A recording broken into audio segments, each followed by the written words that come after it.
Bonjour, mon nom est Martin Ouellette. Bienvenue à cette nouvelle édition du Bulletin des régions. Au cours de la prochaine heure, on va vous présenter des reportages qui proviennent de partout au Québec grâce à la collaboration des télévisions communautaires associées à Cogeco. Bonne émission.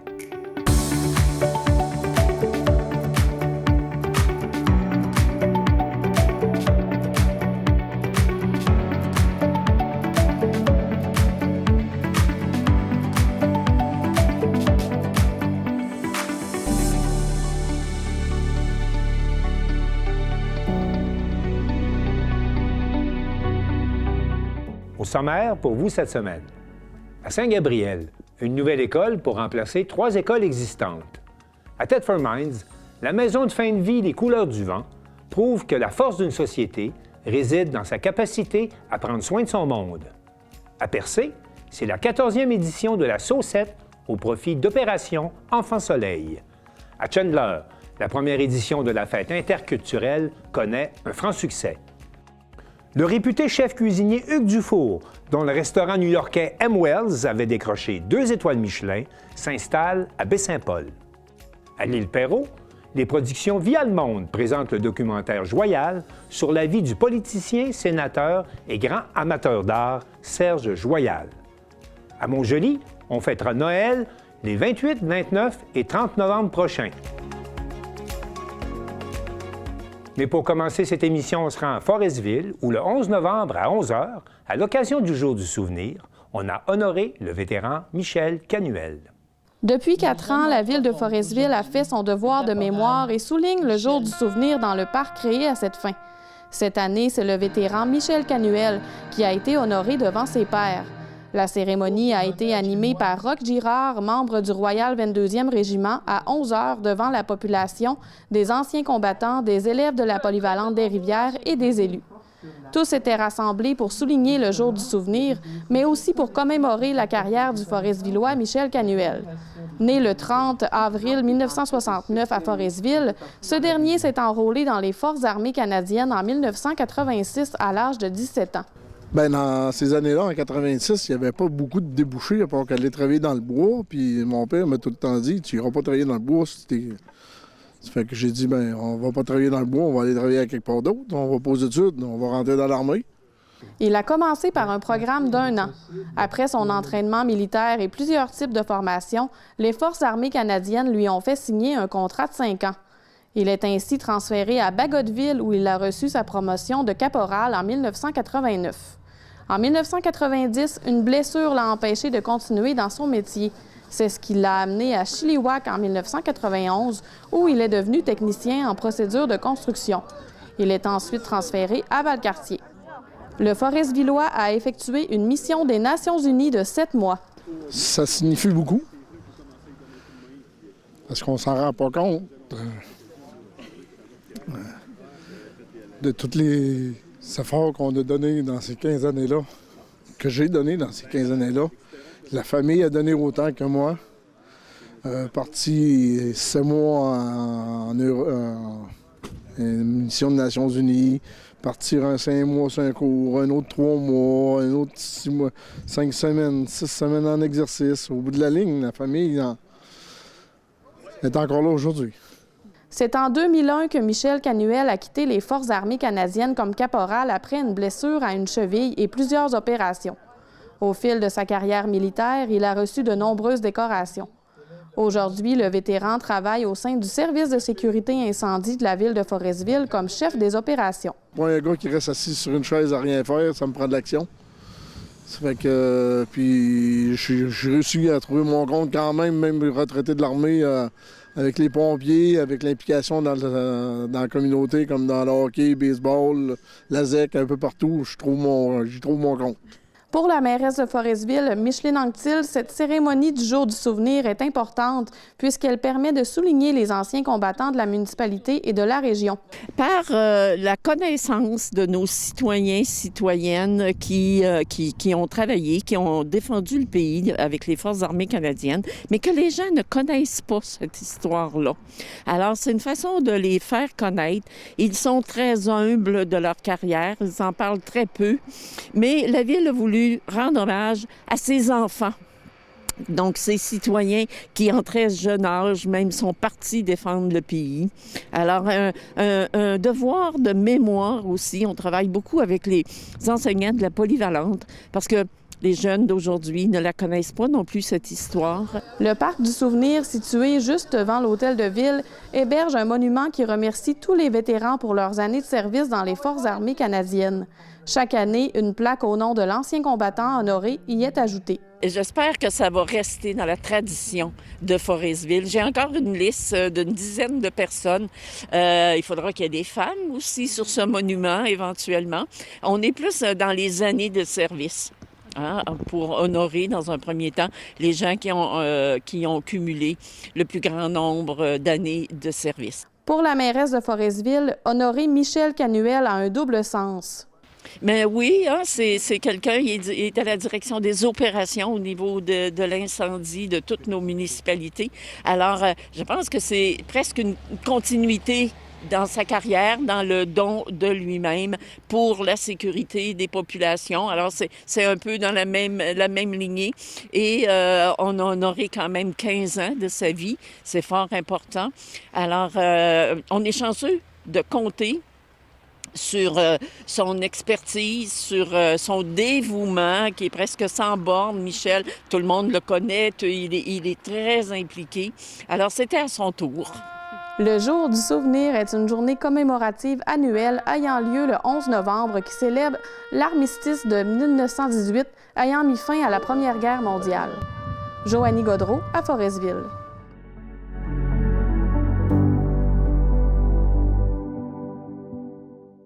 Une nouvelle école pouvant accueillir 500 élèves dans 22 classes sera construite au coût de 33,7 millions de dollars à Saint-Gabriel. Danny Bérubé de CTB-TV était à la traditionnelle et symbolique première pelletée de terre. Le Centre de services scolaire des Samars a procédé jeudi, le 14 novembre dernier, à la pelletée de terre officielle marquant le début de construction d'une nouvelle école primaire à Saint-Gabriel. La députée de Berthier et ministre responsable de l'Habitation, Mme Caroline Proulx, a pris la parole en premier afin d'accueillir les personnes présentes dans sa circonscription et d'exprimer sa fierté à l'égard de cette nouvelle génération d'écoles. Selon elle, ces établissements ont le potentiel de devenir des réalisations phares pour l'avenir de nos collectivités et sauront certainement plaire tant aux élèves qu'au personnel enseignant. Pour sa part, la ministre de l'Éducation, Mme Sonia Lebel, a souligné qu'il s'agit d'une étape importante pour les élèves, puisque ce nouvel environnement d'apprentissage aura une influence directe sur leur motivation, leur persévérance et leur réussite scolaire. On l'écoute nous parler de cette nouvelle construction. La nouvelle école, ce sera une nouvelle école qui va combiner 3 écoles, 3 pavillons déjà existants, Tourbillon, les Rafales et l'Envolée. Donc, ça va être une seule école de 22 classes qui va pouvoir accueillir près de 520 élèves. L'ouverture officielle est prévue en 2027. Naturellement, on va travailler avec le Centre de services scolaires pour s'assurer qu'on est dans les délais parce que c'est important quand on attend une nouvelle école comme ça, c'est important. On l'a attendu longtemps, donc c'est important qu'elle arrive à la date promise. Puisque la nouvelle école sera partagée entre la ville de Saint-Gabriel et la municipalité de Saint-Gabriel de Brandon, eh bien les maires des 2 municipalités ont également pris la parole lors de la conférence de presse pour souligner cette concrétisation issue des 2 municipalités. J'ai eu le plaisir de m'entretenir avec eux à la fin de la conférence afin d'en apprendre davantage sur cette nouvelle construction et sur leur niveau de satisfaction à l'égard du projet. Aujourd'hui, comme vous savez à la maison, c'est la journée pelletée de terre pour cette nouvelle école qu'on est en train de construire à Saint-Gabriel. Ville Saint-Gabriel, mais j'ai les 2 maires parce que c'est une belle collaboration entre les 2 municipalités. Comment est-ce qu'on sent aujourd'hui là, pour cette première pelletée de terre? Super content, moi vous dire, j'ai hâte à la journée d'ouverture, mais on est sur une bonne partie de développement présentement. On en a pour un petit bout, là. Ça va être ouvert en 2027, je crois, mais pour ce que je disais à Mme Proulx ce matin, c'est une grande journée, une belle journée. On fait tellement d'efforts dans nos municipalités pour faire grandir notre milieu, pour donner des bons services à notre communauté. mais une nouvelle école, c'est le summum, là, c'est le début de quelque chose. Là. Parce que pour nos élèves, pour encourager nos élèves à s'instruire, à faire des métiers dans la vie, bien, moi, je pense que ça passe par le début, une nouvelle école. Puis on voit les plans préliminaires, je vais vous dire que c'est quelque chose. Ça risque d'être beau. Ça va d'être beau. Ça va être beau. Ça va vraiment être beau. Puis je vous dis, actuellement, comment ça fonctionne, pour le bénéfice des gens, il y en a peut-être beaucoup qui ne savent pas comment ça fonctionne. Il y a 3 petites écoles.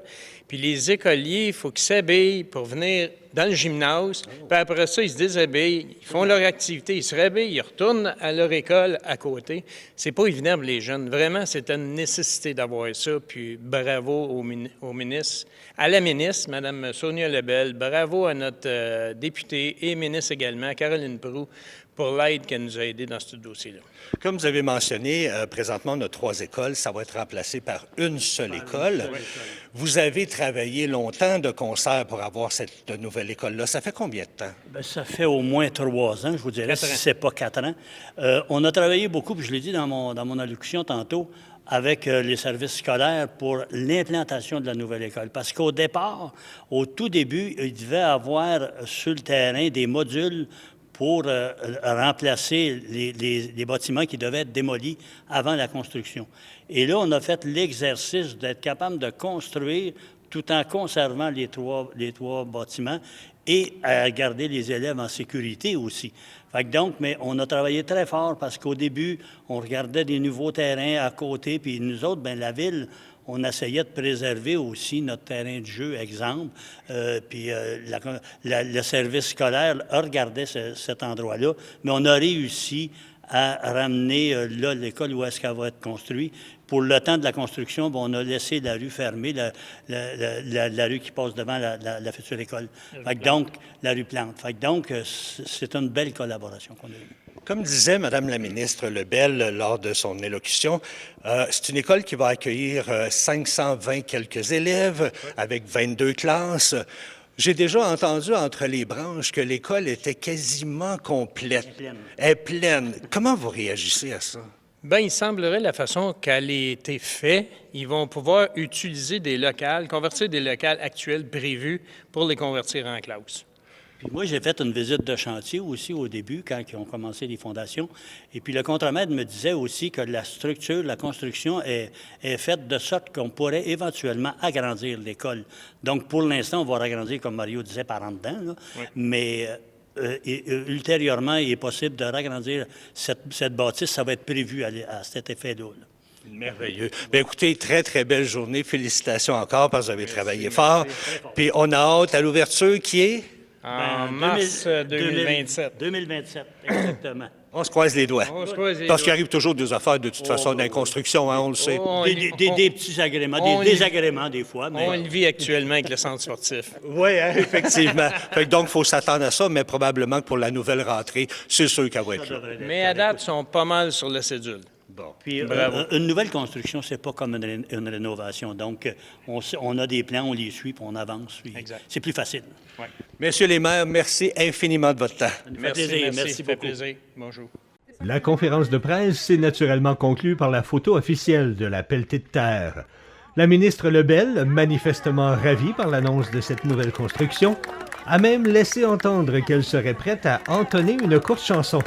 Toutefois, son enthousiasme n'a pas été entièrement partagé. Sa collègue Caroline Proulx semblait moins à l'aise avec cette idée. C'est tout, je peux chanter une chanson? Non, ça va. Non, moi, je fais pas ça. Non.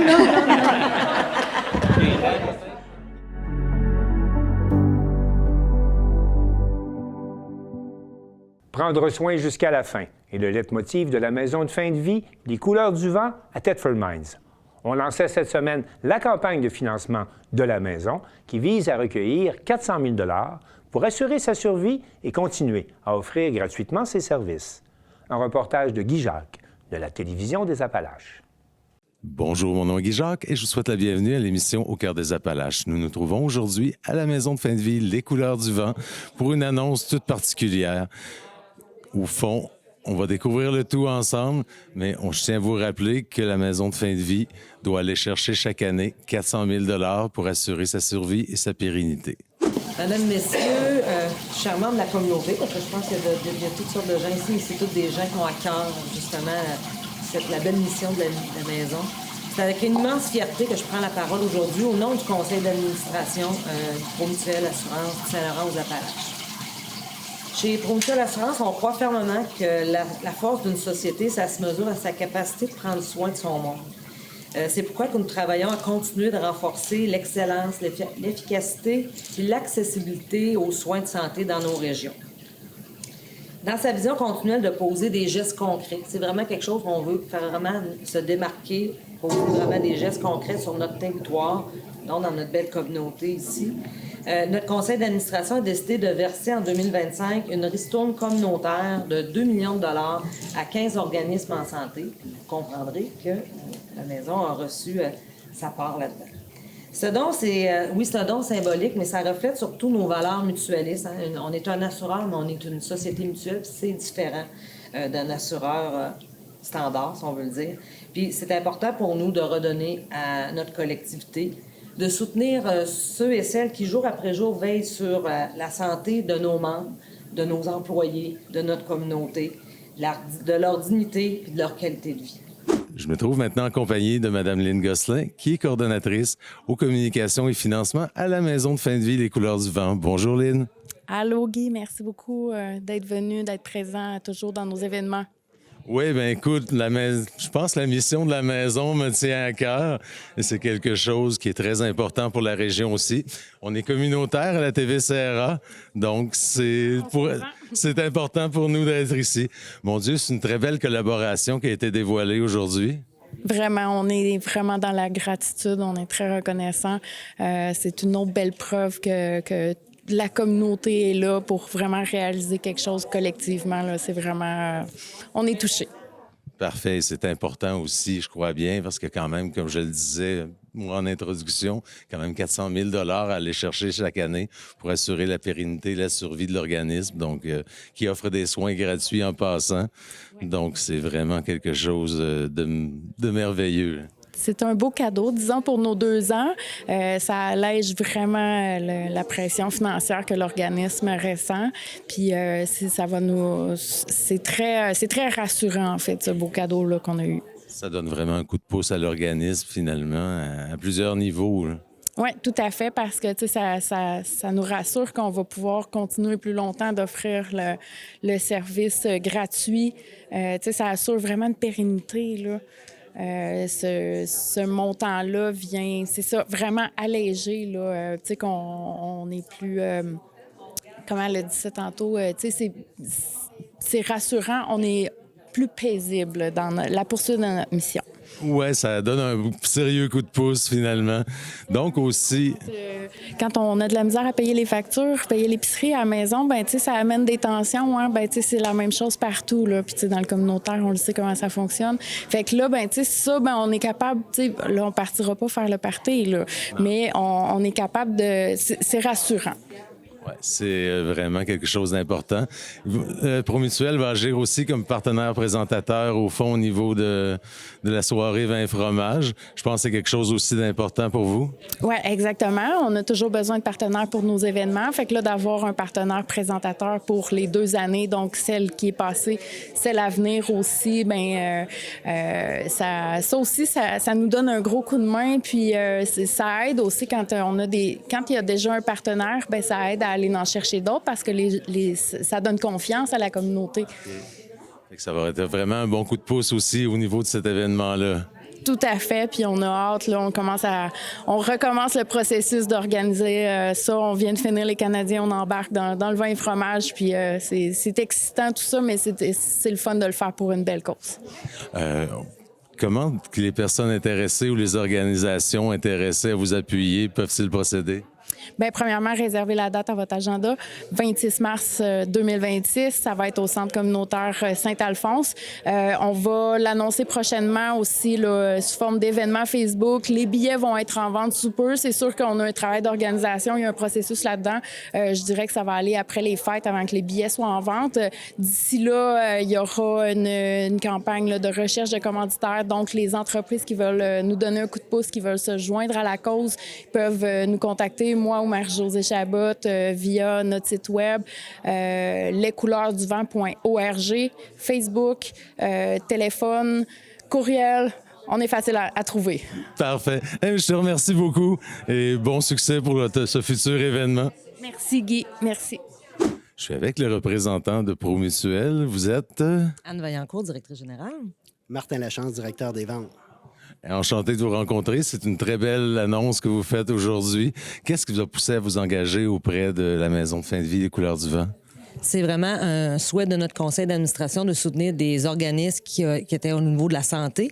Puis la mission est tellement quelque chose qui vient nous chercher. Qui n'aura pas un proche qui aura passé par là un jour? Fait que c'était vraiment la volonté du CA de vouloir encourager cette belle mission. On peut rajouter que notre implication locale est une des choses les plus importantes chez nous. Ça fait partie de notre ADN chez Promutuel depuis toujours, puis qu'on veut faire encore promouvoir. C'est important pour moi aussi. Je suis résident de la région, puis je suis bien content qu'on puisse en profiter parce que c'est un besoin. C'est franchement un besoin qu'on avait en région depuis longtemps, puis on peut le faire vivre aux gens pour passer ces épreuves dans le confort puis la zénitude ou la paix que ça requiert. Est-ce que c'est le type de don qui est appelé à se renouveler avec les années? Est-ce un partenariat qui a été établi pour une certaine durée ou... Non, c'est pas vraiment un partenariat. Cette année, l'année passée, on a eu une année exceptionnelle, puis on voulait vraiment redonner. On a donné, comme je vous dis, 2 millions dans la communauté, mais on a quand même un programme qui est récurrent et dont la maison a déjà pris part la première année, je pense, de vie. Le programme Au cœur de la collectivité, qu'on vient soutenir des projets, justement, qui sont soumis par nos membres, des projets dans la communauté. Fait que ça a été possible de les aider à ce moment-là, lors de la création. Puis là, c'est vraiment spontané qu'on a voulu les soutenir avec la ristourne communautaire. Je pense que c'est de redonner, c'est ça comme on dit, le programme Au cœur de la collectivité va toucher plusieurs organismes de la région, mais c'est une forme, là on a le privilège cette année par la ristourne, mais on veut continuer quand même à s'impliquer de façon différente par justement ce programme qui va continuer de vivre pour plusieurs organismes, peu importe l'envergure. Fait que peut-être que la maison aura un projet à soumettre dans les années à venir. Ils ont sûrement plein d'idées, fait que ça pourrait qu'on les aide encore. Je pense qu'ils ont toujours plein d'idées, effectivement. Donc, en quelque sorte, le tout s'inscrit dans la mission sociale de Promutuel, qui est plus qu'une compagnie d'assurance, comme vous le disiez. Exactement. Vous avez tout compris. On veut faire plus que ça. On veut vraiment faire partie de notre communauté puis aider nos membres assurés de façon différente que de les protéger. Oui, parce qu'on les protège avec leur bien d'assurance, mais en même temps, on veut faire part de notre communauté, d'être capable d'aider. Parce qu'on est près de nos membres, puis c'est une autre belle façon de le démontrer. On va continuer à le faire. Bien, je pense que c'est très apprécié comme geste. Je vous remercie beaucoup. Merci. Et je vous souhaite une très belle soirée. Merci beaucoup.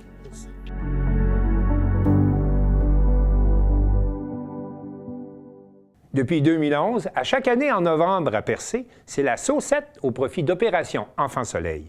Et Jean-Denis Laperrière de la télévision du Rocher-Percé nous apprend qu'en 2025, cette 14e édition de la saucette est plus populaire que jamais.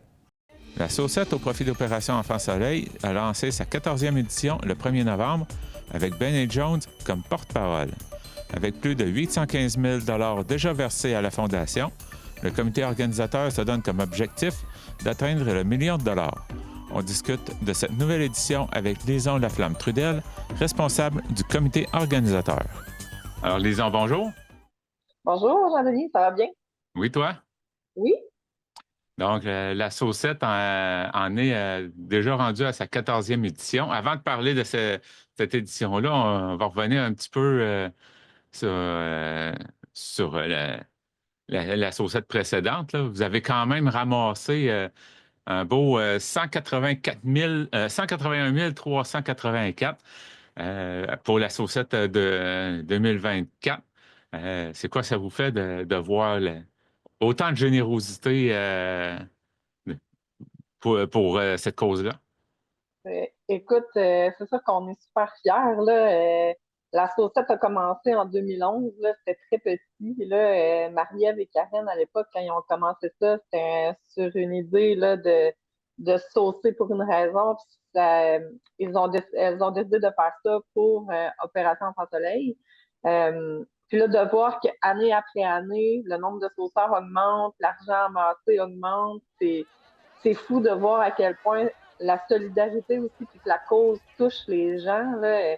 C'est sûr que l'événement en tant que tel, c'est une journée incroyable. Là. Les gens sont tous fébriles, on fait des nouvelles rencontres, mais tout le long de la campagne, là, les gens sont avec nous, ils partagent, ils donnent.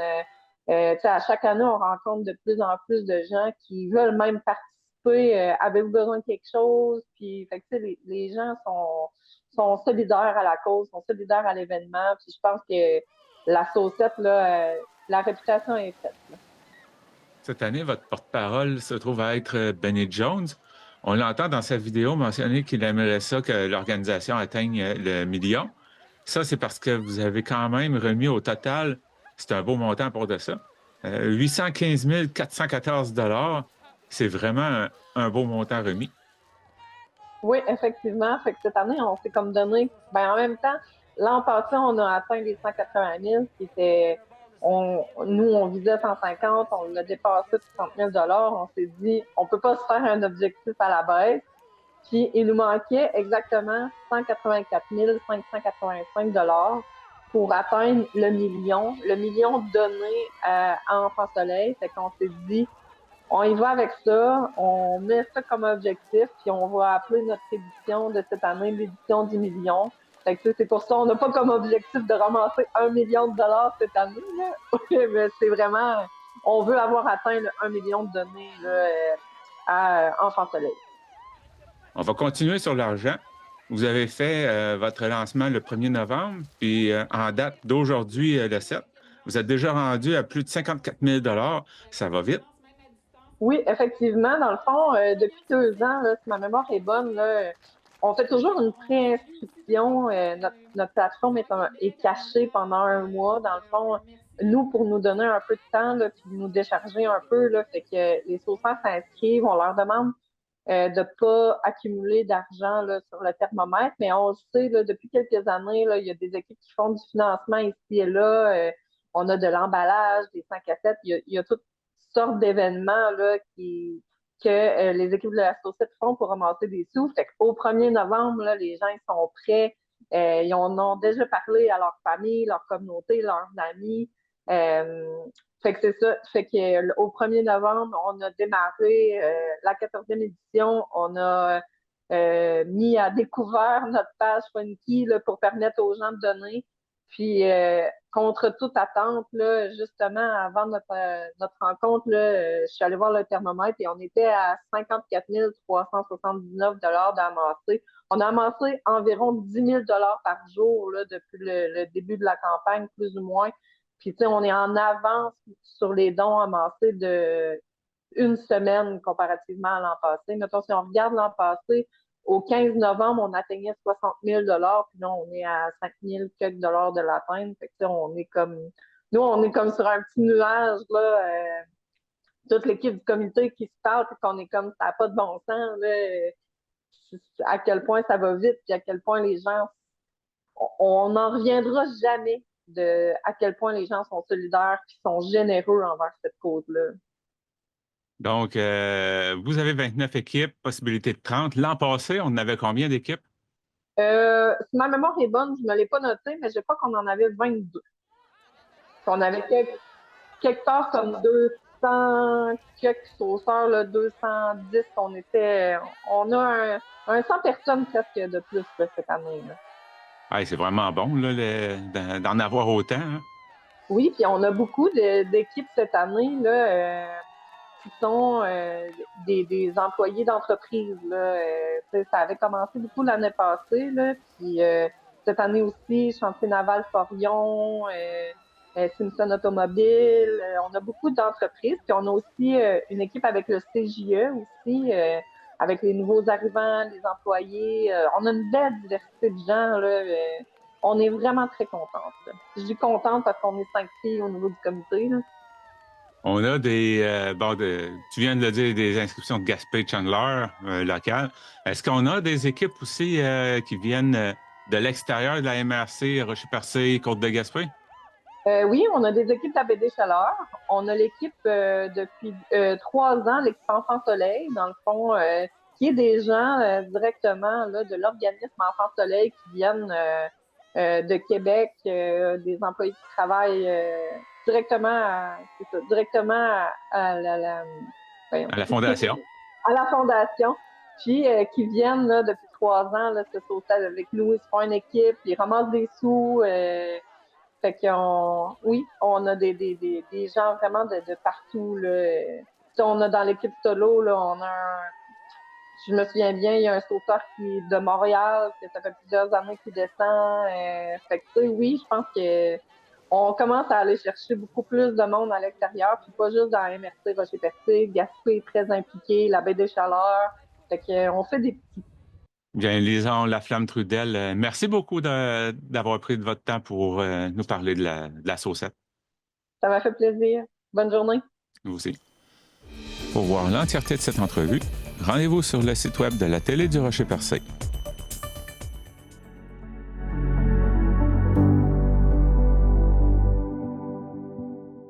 Pas moins de 12 pays étaient représentés à la première fête interculturelle de la MRC du Rocher-Percé qui a connu un franc succès.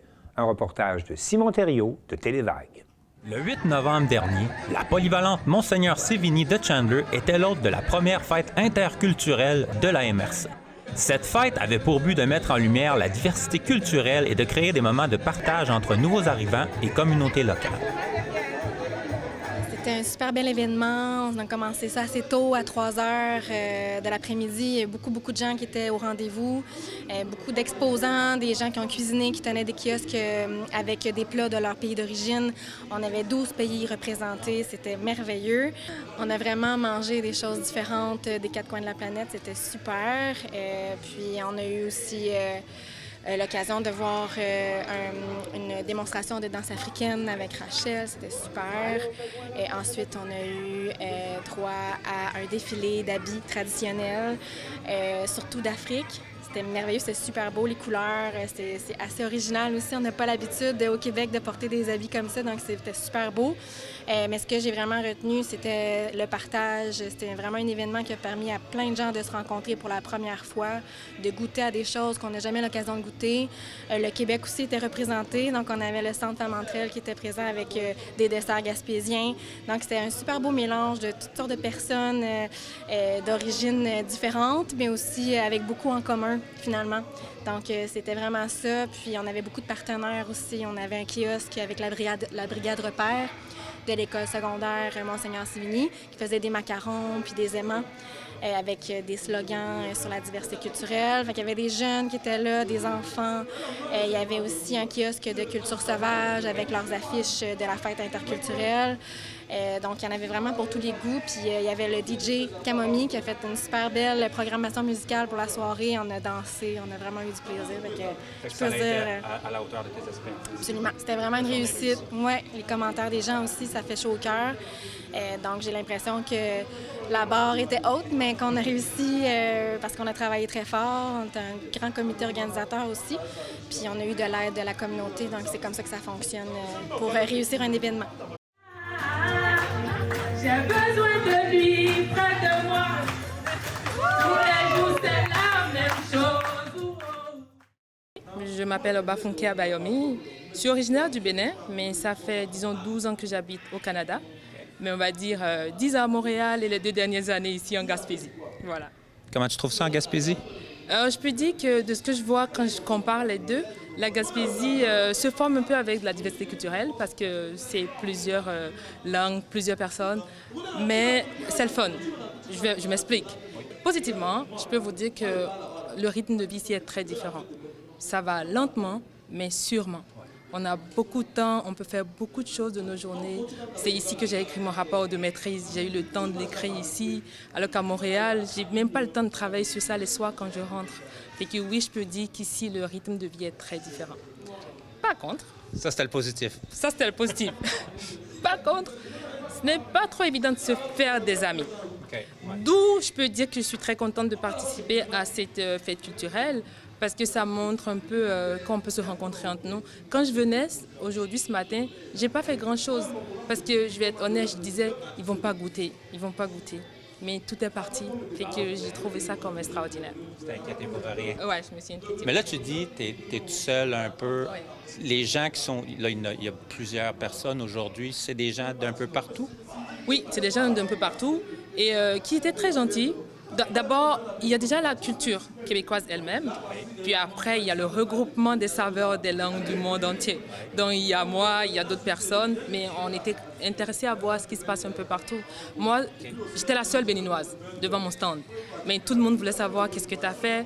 Puis j'expliquais aussi, je montrais aussi, et funny enough, j'ai eu la chance, le député qui est venu a passé 3 mois et demi dans mon pays. Puis il m'a dit, il a passé 3 mois et demi à Cotonou. J'ai trouvé ça extraordinaire, fait que mon pays était bien connu, en fait. Voilà. Puis aujourd'hui, c'est ça, tu avais un kiosque, tu faisais de la nourriture, tes présentations? Non, j'ai fait ma nourriture depuis la maison. Okay. J'ai ramené, disons, 3 différentes petites affaires, mais qui sont faciles à manger. Les enfants pouvaient se retrouver et les grandes aussi. Donc j'ai fait des beignets. On va aller un peu comme avec Mr. Puff ou que de castor au Québec, castor, something like that. Donc ça représente, ce que j'ai fait, c'est vraiment béninois, mais quand je regarde un peu ici, ça ressemble à quoi? Ça ressemble à ces deux repas dont j'ai parlé. Ça avait un petit côté sucré. Exactement, et salé. Fait que les enfants se sont retrouvés, ils ont goûté avec du Nutella, c'était tranquille. Il y a même quelqu'un qui m'a dit, il n'y a pas de Nutella en Afrique. J'ai dit non, wow. Puis as-tu fait un peu de contact aujourd'hui aussi? Oui, je connaissais quand même beaucoup, la plupart du monde, vu que je travaille à l'hôpital, je travaille dans le domaine des ressources humaines. C'est que oui, depuis 2 ans, je travaille à l'hôpital de Chandler. Et la CJU, je travaille beaucoup avec eux, vu que les candidatures passent parfois par eux aussi. Fait que c'était quand même plus facile pour moi de m'ajuster et de m'adapter. Okay. Voilà. As-tu aidé un peu à organiser la journée d'aujourd'hui? Je vais être honnête, pas vraiment. Sauf que quand ils m'ont écrit en même temps pour me dire que il y a quelque chose, j'ai dit oui, go, je vais le faire. C'est que j'ai dit je vais le faire, que je vais chanter, je vais danser, je vais faire un défilé, voilà. Parce que moi, quand je leur avais parlé quelques jours passés, je leur avais dit on va sûrement aller un peu virer à la fête, voir, ça va me prendre quelqu'un, par contre, faire une entrevue tout de suite. Et ils ont pensé à toi, ah oui, elle, c'est la personne idéale pour ça. J'imagine que ça ne te surprend pas? Ça ne me surprend pas du tout parce que je m'entends super bien. On a déjà fait aussi plusieurs activités ensemble en dehors de la Gaspésie à Montréal pour les activités de Vivre en Gaspésie. Fait que j'aime ça, vu que je fais du recrutement, ça me permet de connaître tout le monde. Et moi-même, ordinairement, je suis une personne je peux parler avec tout le monde. Tout le monde, j'ai pas de problème. Fait que ça se fait bien. Bon, c'est bien. Je te remercie, puis félicitations pour ta petite chanson tantôt. Tes 2 petites chansons tantôt. Bon, écoutez, si vous l'avez aimé, je suis contente. Je sais pas si c'est une bonne chanteuse, mais je peux essayer. Chanteuse, mais je peux essayer. C'est correct, on chante pour s'amuser. Allez, bye, monsieur. دفينا الحنان دفينا الحنان على غدر الإنسان.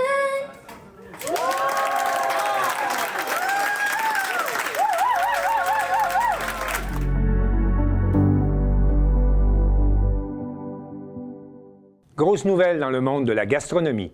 Le réputé chef Hugues Dufour, dont le restaurant new-yorkais M. Wells avait décroché 2 étoiles Michelin, s'installe à Baie-Saint-Paul. Félix Chouinard, de TVCO, l'a rencontré pour parler de son futur restaurant. La nouvelle est tombée le 2 novembre dernier. Le chef cuisinier étoilé Hugues Dufour, auparavant chef du restaurant new-yorkais M. Wells, a quitté la Grosse Pomme pour venir s'installer à Baie-Saint-Paul. Au menu, un tout nouveau restaurant d'une 30aine de places, en partenariat avec la famille Migneron. Nous sommes allés à la rencontre de Madeleine Bouchard-Dufour, copropriétaire de Famille Migneron, et du nouveau chef cuisinier pour parler de ce projet culinaire à venir. Madeleine Bouchard-Dufour de la Famille Migneron à Baie-Saint-Paul. On est en ce moment sur nos terres familiales.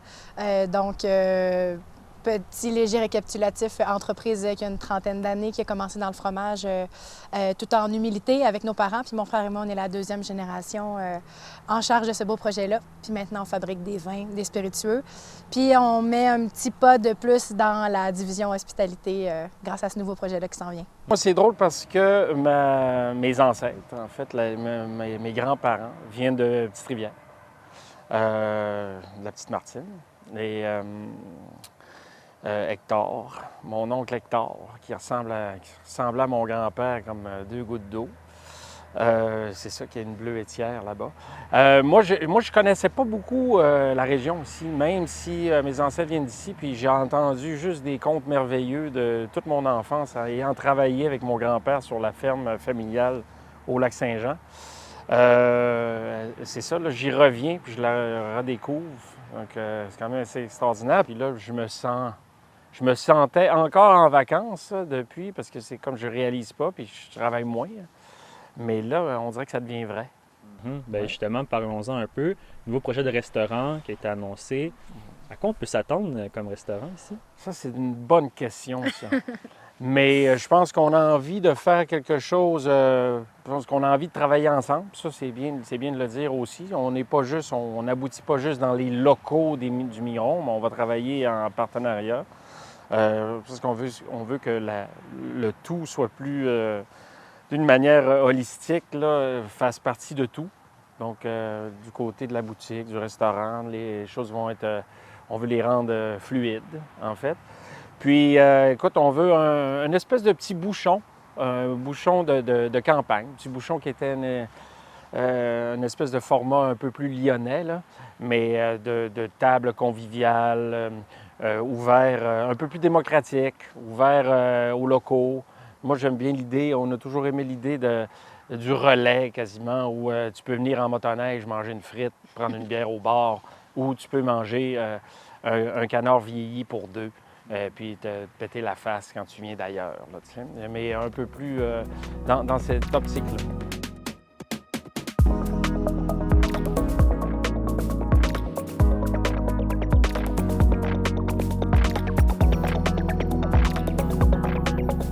Moi, je suis très heureux que les gens de Baie-Saint-Paul, de Charlevoix soient contents que je sois là. Ça me suffit. Mais j'ai vraiment envie de faire, je pense qu'on a envie qu'on puisse débarquer à toute heure, manger pour vraiment peu. Puis moi, j'aime le mix, comme ça, on ne veut pas faire un truc pour les gens en voyage d'outre-mer ou des États-Unis ou les foodies des grands centres. C'est pas l'idée. L'idée, c'est que tous ces gens, quoi qu'ils auront une place, que ce soit que tous les gens peuvent se côtoyer. Puis moi, j'aimerais ça qu'on puisse débarquer en skidoo, se parquer en avant avec une soute qui sent assis au bar. Et que vous soyez les bienvenus, c'est vraiment ça. C'est vraiment l'idée. Parlons bouffe, parlons un peu de nourriture. Non. Oui, malheureusement. Est-ce qu'on peut s'attendre à voir des produits de Migneron, mais de la région de Charlevoix dans ce restaurant-là? Oui, ça, c'est sûr et certain. Ça serait fou. Ça serait comme de mourir de faim dans un jardin.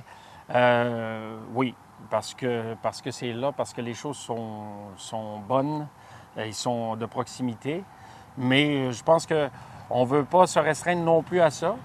C'est le fun qu'il y ait des échanges entre les régions, qu'il y ait des choses qui viennent plus de loin. Je pense que le terroir peut aussi s'arrêter dans l'imaginaire. Tu sais. Moi, ça ne me dérange pas d'avoir des bananes puis de prétendre qui sont faites à Amalbé. Tu sais. Mais on sait que c'est les meilleurs, right? Puis, tu sais, au final, nous autres, on voit ça un peu comme une plateforme, étant dans le monde de l'agroalimentaire, là. Faire un achat d'un produit du Québec, puis de Charlevoix, puis je vais réinsister sur le mot Québec, c'est un vote. Un achat, c'est un vote. Puis pour nous autres, d'avoir la chance d'encourager nos autres amis vignerons, nos amis microbrasseurs, les distilleries, les autres fromagers, bien, on a comme un petit rêve que ça soit une plateforme de plaisir pour ces gens-là aussi, puis une plateforme de création, puis de genre de, justement, créer le petit feeling de communauté. Oui. Qu'un restaurant, le feeling qu'on avait chez M. Wells à New York, c'est, t'as l'impression que la gang est là, on partage un repas, puis c'est merveilleux, puis on a du plaisir, tu sais. Fait que c'est un peu tout ce système de valeurs-là qui est au cœur du projet aussi. Mais une affaire qui est sûre avec Hugues, c'est que ce à quoi tu t'attends, là, ça va être tout sauf ça, parce que c'est la création, la base de l'imaginaire de Hugues et de Sarah, c'est l'univers des possibles. C'est ça qui est beau, puis c'est la création, puis qu'il n'y a pas personne qui va se bétonner dans quelque chose, puis que finalement, c'est tout ce qui nous rend stimulés, puis que finalement, ça soit un peu comme des bassins versants de création. Fait que moi, c'est un des traits de leur personnalité à eux deux en tant que restaurateurs que je trouve qui me charme d'une manière astronomique, c'est que à quel point c'est créatif et qu'on peut s'attendre à tout en une bouchée.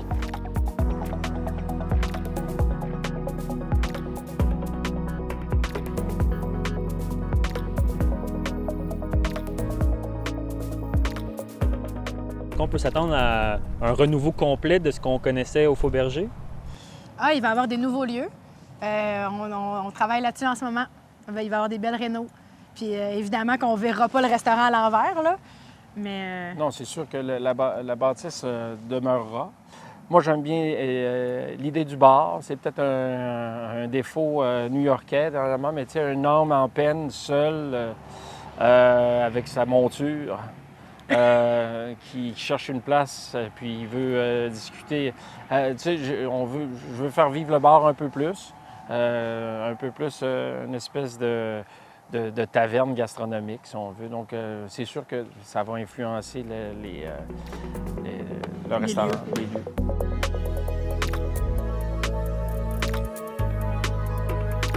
C'est dans le même endroit, mais est-ce que ça va se déployer, encore une fois, avec de l'événementiel et tout ça?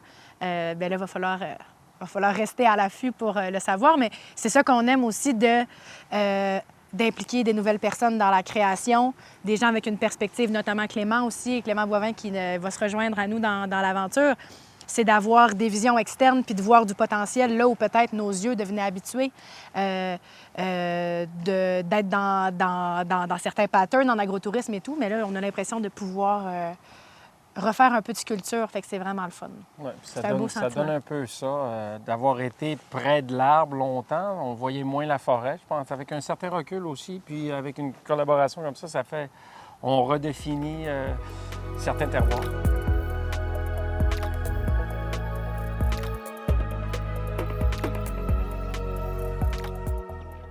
Ben, Hugues, Madeleine, merci beaucoup. Merci à vous. Merci à vous autres. Ben Puis oui. on a hâte de vous présenter ça, ce beau projet-là. Ouais, ça va être le fun.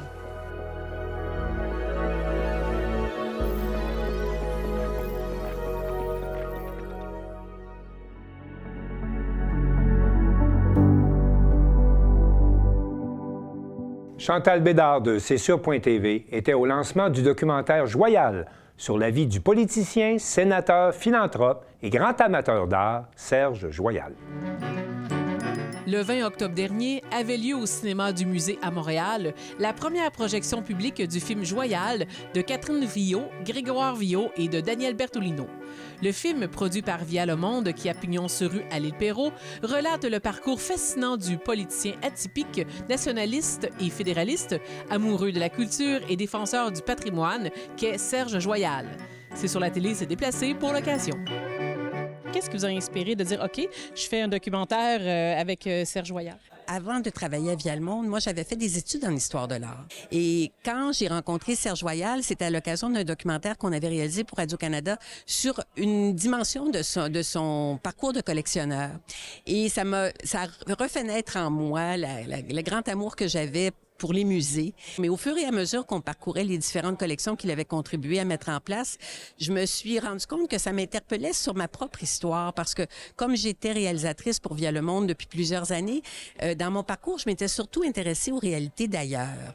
Et du coup, j'ai été obligée de faire le bilan de ma propre relation avec l'histoire de mon pays, d'entendre d'autres points de vue aussi qui étaient moins fréquemment exprimés. Alors, j'ai décidé de m'amuser là-dedans. Puis ça donne le documentaire que vous avez vu ce soir, que j'ai co-réalisé, bien sûr, avec Daniel Bertolino et avec mon frère Grégoire, qui est un réalisateur globe-trotter aussi à Via Le Monde depuis fort longtemps. Et lorsque Mme Viau m'a approché il y a 7-8 ans maintenant pour me demander si j'accepterais de contribuer, ma première réponse a été finalement de tenter de décliner. Finalement, elle m'a fait réaliser que quand on a eu l'opportunité de vivre une vie relativement pleine, il est extrêmement important de passer la mémoire. Qu'est-ce que ça fait de vous voir sur le grand écran comme ça, votre vie étalée au grand jour, vos réalisations, vos expériences et vos défis? Je pense que ça donne une occasion au public de voir que tout est possible finalement quand on a des convictions, des principes et des valeurs qu'on veut défendre. Et surtout que parfois, ces valeurs-là, on les ressent quand on est tout jeune. Et ce qu'on fait dans notre jeunesse, ça peut influencer toute notre vie. Les jeux de jeunesse, les préoccupations qu'on peut avoir, les intérêts qu'on peut développer, finalement, ça structure une vie. C'est un peu comme ça que je me voyais à 4 ans, et puis là, je me vois aujourd'hui 75 ans plus tard, et puis je me dis, dans le fond, j'ai exactement les mêmes motivations, le même entrain, finalement, pour continuer de défendre ce qui m'est toujours apparu essentiel de faire dans la vie. À travers le film, on découvre bien sûr le personnage que vous êtes, Monsieur Serge Royal, mais surtout un amoureux des arts et de la politique. C'est pas si distinct que ça, finalement, en fin de compte. Ben, c'est deux mondes qui sont un peu antinomiques parce que la politique, c'est un peu l'art de l'éphémère.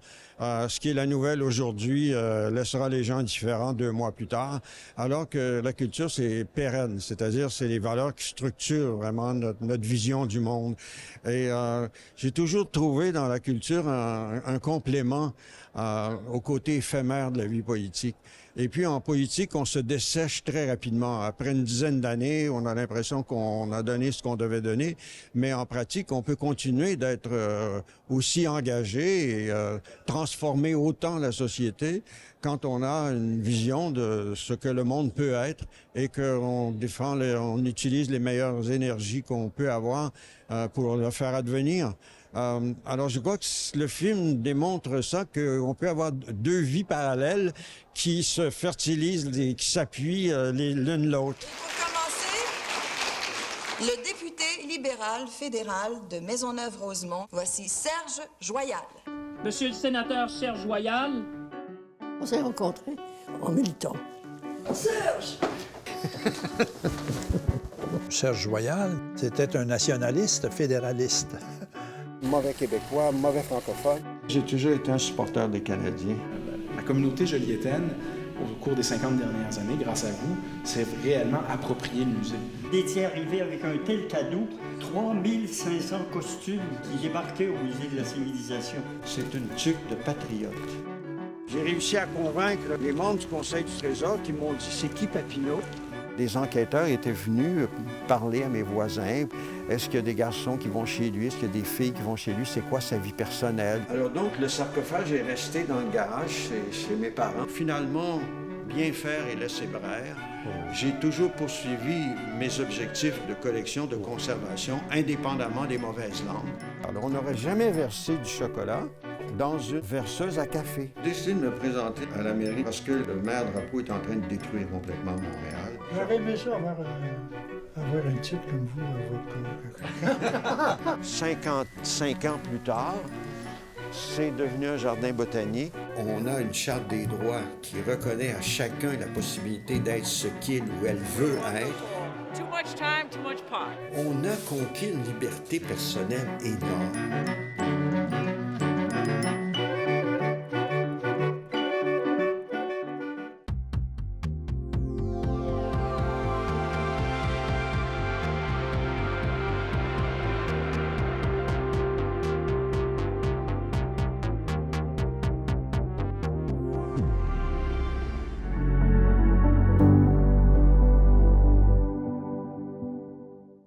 Avec un spectacle jeunesse, une prestation du chanteur western Gab Forêt, une journée familiale et un défilé du Père Noël, Montjoly fêtera en grand les 28, 29 et 30 novembre prochains, nous rapporte Marc Després de la télévision de la Métisse.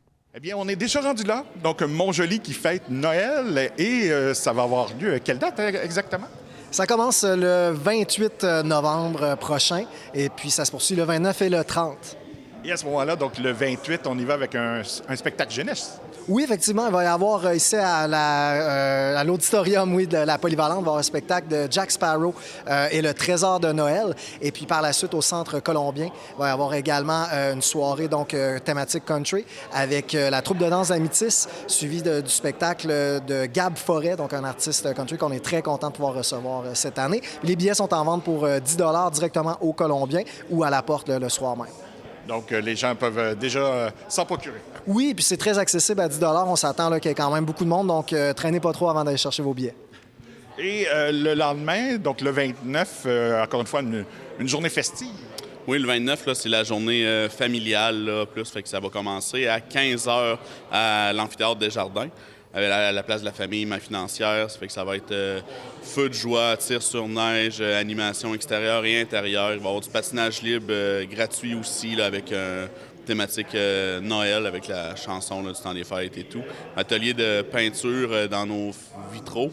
Et puis aussi, il va y avoir un atelier de lettres au Père Noël. Là, fait que les tout petits vont être capables d'écrire avec l'aide de notre club d'écriture une petite lettre là, qui va être distribuée là, au Père Noël directement là, avec les lutins. Donc, c'est de 13h jusqu'à 18h.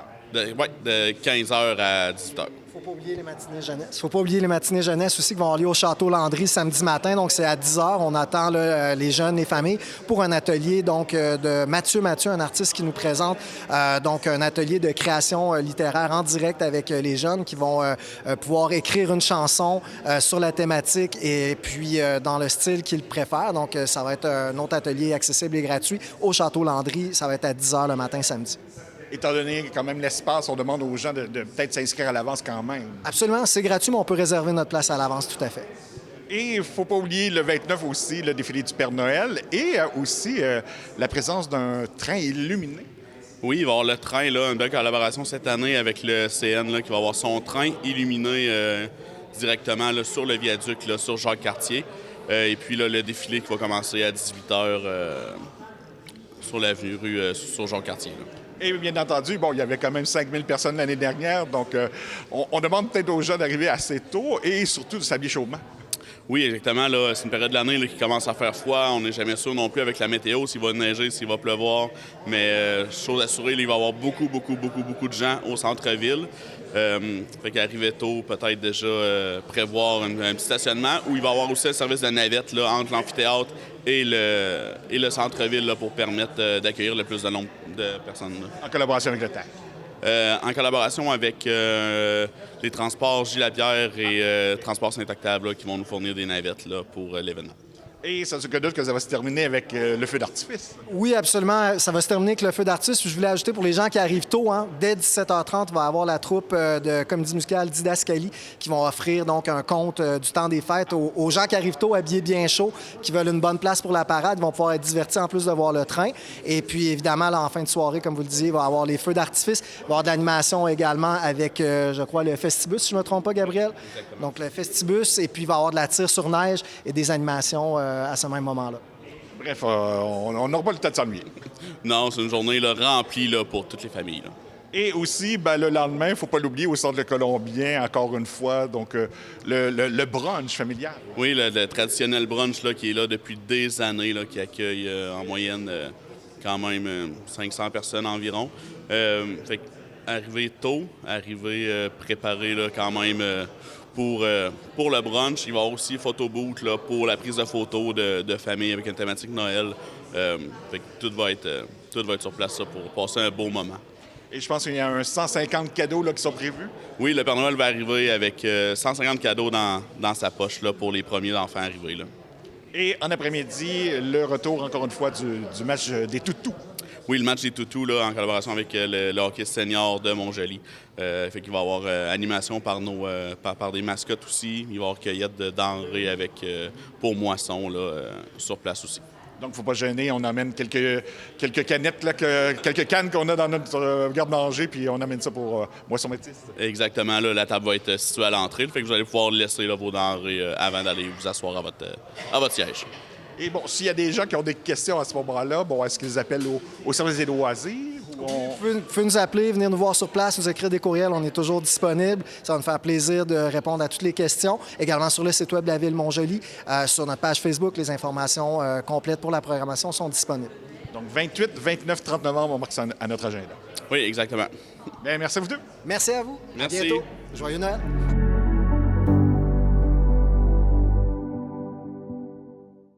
C'est tout pour le bulletin des régions cette semaine. J'espère que cela vous a plu. Je remercie toutes les stations de télévision participantes et je vous dis à bientôt.